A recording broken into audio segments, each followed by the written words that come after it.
Hi folks, this is tutorial number 33 in the dynamic scenario creation within 3D Experience.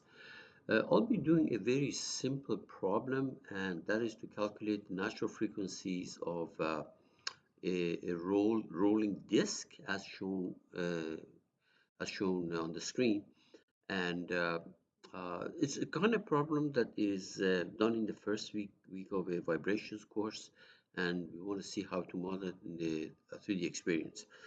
I have a comment down here, and I'll come to that in a minute. What exactly did I have in mind when I wrote this thing?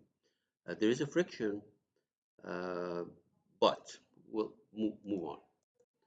Okay, so the analytical solution for this problem is a single degree of freedom system, linearized, of course, linear single degree of freedom system is uh, is solved in most vibration textbooks and courses in the first week of classes, maybe second, third week of classes, with the energy method.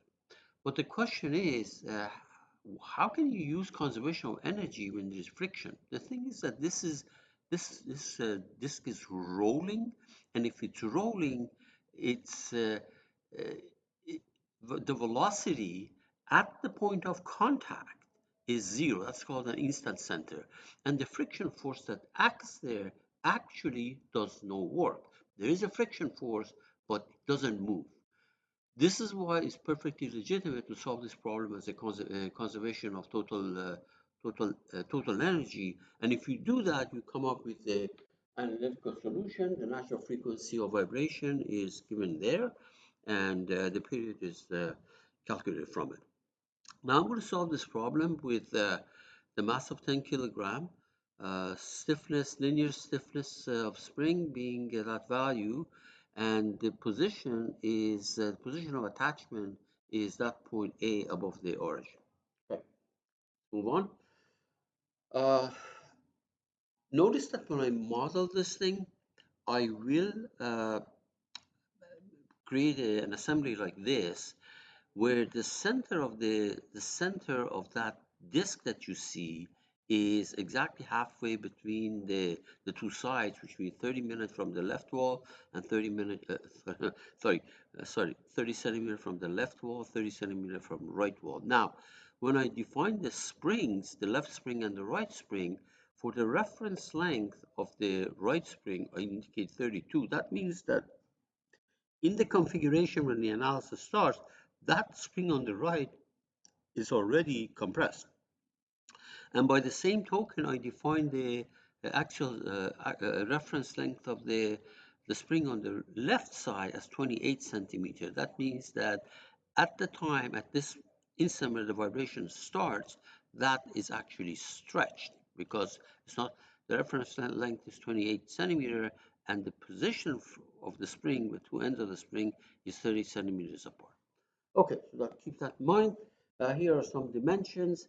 Now, what I'm going to do is I will create a roll curve joint between the circle and the line, and a planar joint between these two vertical faces. And I'll show you what happens uh, if I basically discard the planar joint. The gravity is going to be acting as an excitation, and this is the result that we're going to get. This is a sinusoidal motion of that point on the top, the point where the springs are attached to the disk. The horizontal distance vibrates sinusoidally, and the values can be found on the table. We'll get to that in a minute.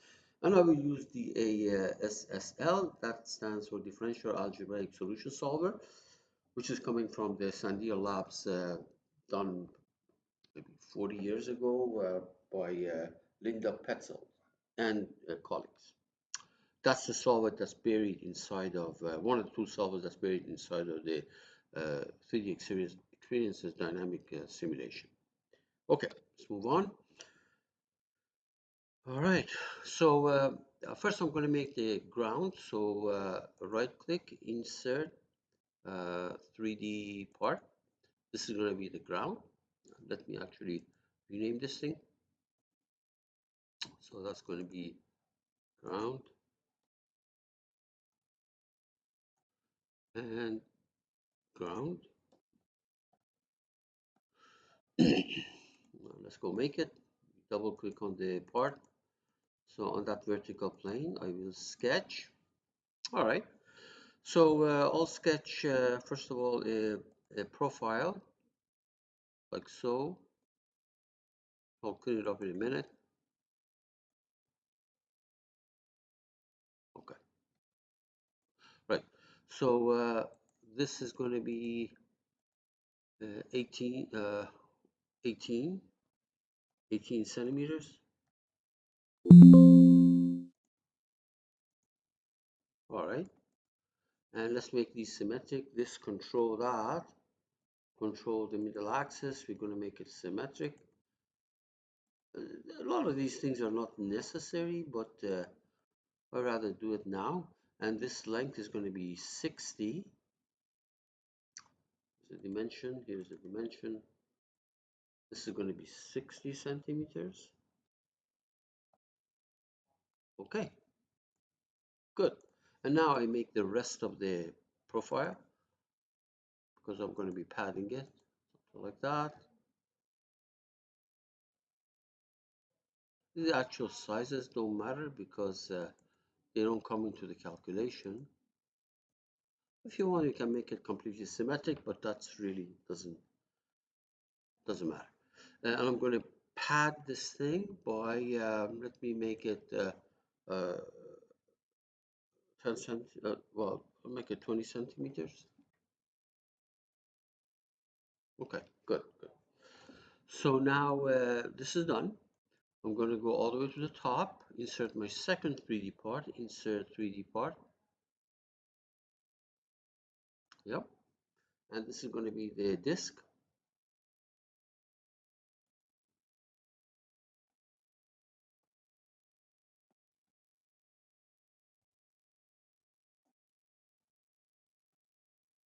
Okay. Let's go make it. On a convenient plane, on that vertical plane, I will sketch a circle. Okay. And the radius of that circle is 10 centimeters. Oops, something wrong. That's the diameter. 20 centimeter diameter. If it's diameter 20, good. And I want to make sure that these are actually tangent to each other. I'm pretty sure they are, but let's see now. This control that line for the tangent. Well, I'll make a tangent. Yeah, they were tangent. Good. And then exit and pad it by 20 centimeters. Okay, good.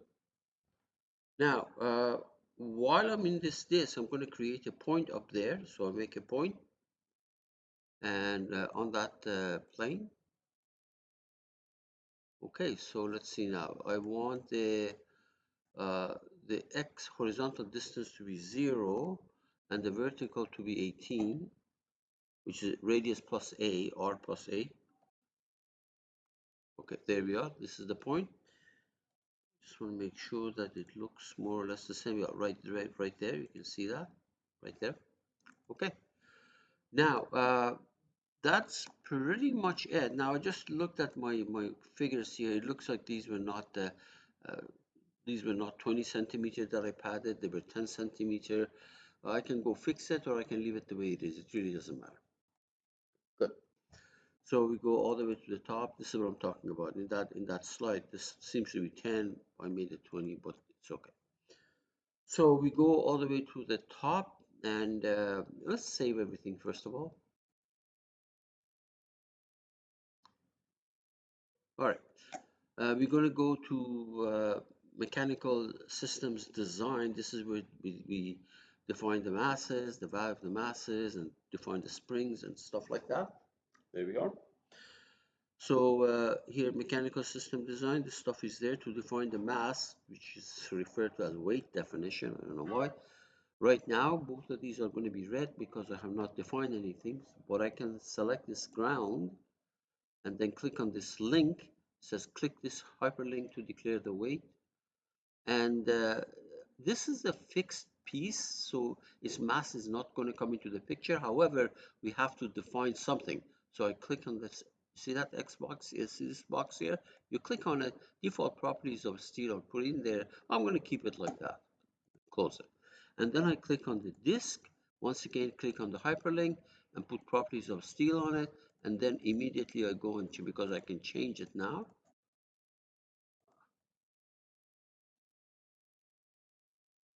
Okay, right there. This is very sticky. See, I had to left double click on this thing several times to get this box, and I want this thing to be 10 kilogram. This is the mass of that disk. See, 10 kilogram? Okay, good. Close it, and then we can close this. So what we have here, this is 10 kilogram. This happens to be, I don't know, 40, 50, whatever it is, but it doesn't matter because it's not going to participate. Let me also change the color on these things. This one is the ground. Graphics, I'm going to change that thing to yellow, totally irrelevant, but I want to make it look good. Properties, and this I'm going to make it orange. Excellent, we're done. So we defined the mass properties. Now we're going to define our spring. So here's the spring icon. See that? Axial spring.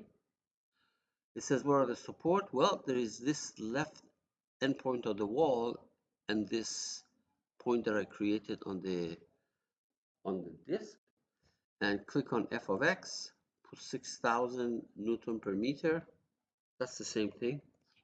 It's a stiffness. And click, there's no damping. Click on the reference length. This is the right one. And I said I'm going to make that thing 28. Is that right? Yeah, 32.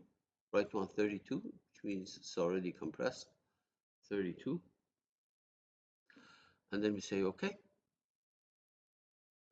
Now notice that when I made these things, I made sure that this height is 18 and this coordinate is 18 so that when I draw the spring, it's going to be horizontal. Let's do the other spring. Now it's going to go between this endpoint of the wall and that same point on this disk. And for f of x, it's the same stiffness, 6,000. Okay. And for the no damping, for reference length, this one is 28, which is already stretched, which is fine. Now, that's pretty much it. Now let's see what happens with the joint. We don't have the joint.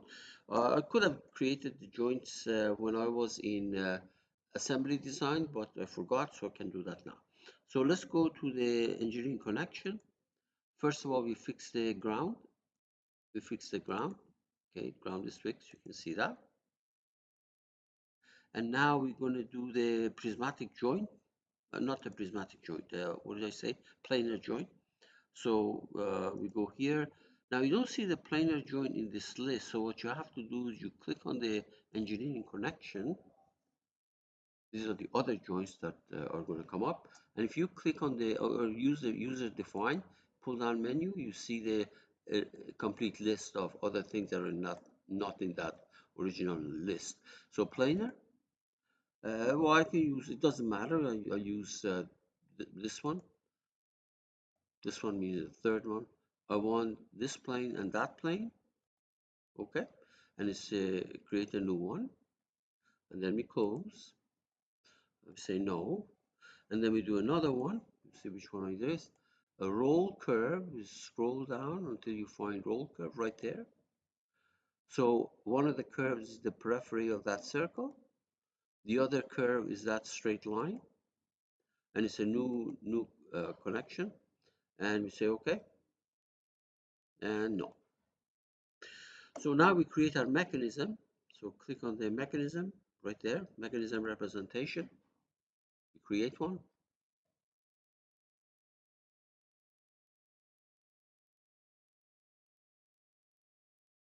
Even if you don't create one here, when you go to the mechanical systems experience, the first thing it's going to ask you is you don't have a mechanism. Do you want to create it? And you could have created it then.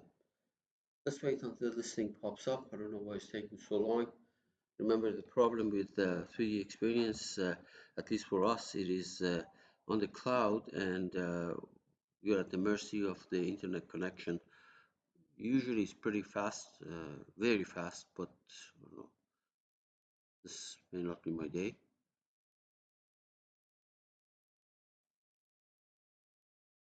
Right. I say okay. Now let's see what kind of joints do we have. Now that we created our mechanism, you click on the mechanism manager, it shows you the two springs, the fixed part, the planar, and the rolling curve. Now this rolling curve automatically is set to have length driven. That's totally irrelevant. You can uncheck that or you can check it. Let me uncheck these. It really doesn't matter because that's not going to come into the picture. Good. So now that we're done here, let's do a quick save. And we're going to go to mechanical systems experience. Notice that it already has, if I had not created that mechanism, it would have asked here. Okay, so okay, very good. Now, first of all, let me do a sensor here. Well, first, let me do a gravity excitation. Right there, gravity excitation. You click on it, and minus 9.81, etc. You need an excitation. This gravity does not come into the calculation, but you need an excitation because if you look at the formula, there's no G in it. Okay, so but you need some excitation, although it's not used. Now remember, if you were doing contact between the cylinder and that face, that would be a different story. You're not. You're using rolling curve. There's no contact issue. You click on the position, speed, and acceleration probe, and it's going to be that location. We're going to look at the displacement, for example, horizontal displacement of this, the plot that I showed you. That's pretty much it.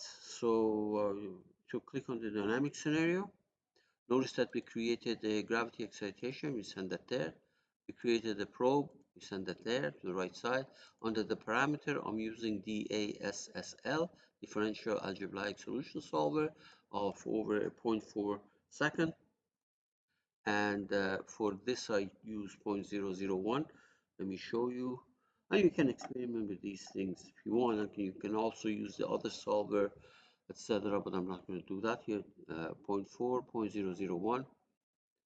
And then we say OK and run it. Put the cursor on this branch, dynamic scenario, and right click, force compute, and generate results.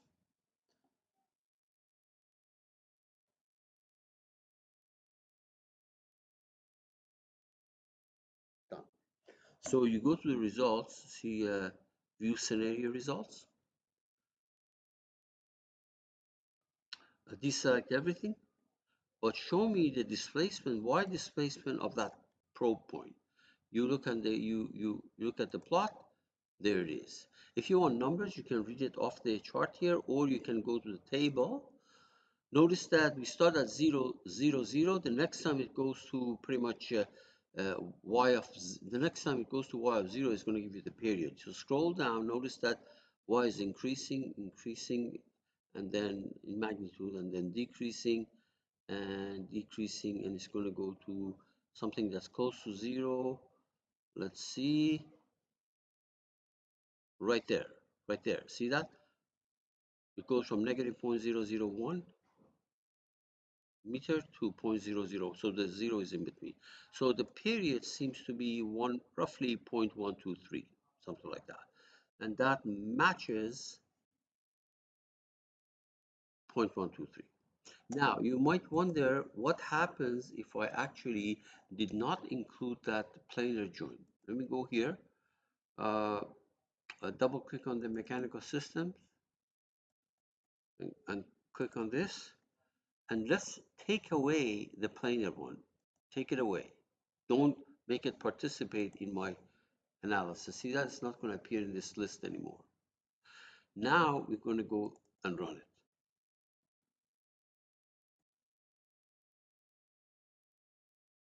Just what happens. Yeah. And the reason this is happening is that when you make a planar joint, this cannot tilt anymore. If you're taking the planar joint, there are other ways of fixing it. For example, you could have done a roll curve between this circle on the other side, and the line on the other side, and that would have prevented the tilt. All right, good luck.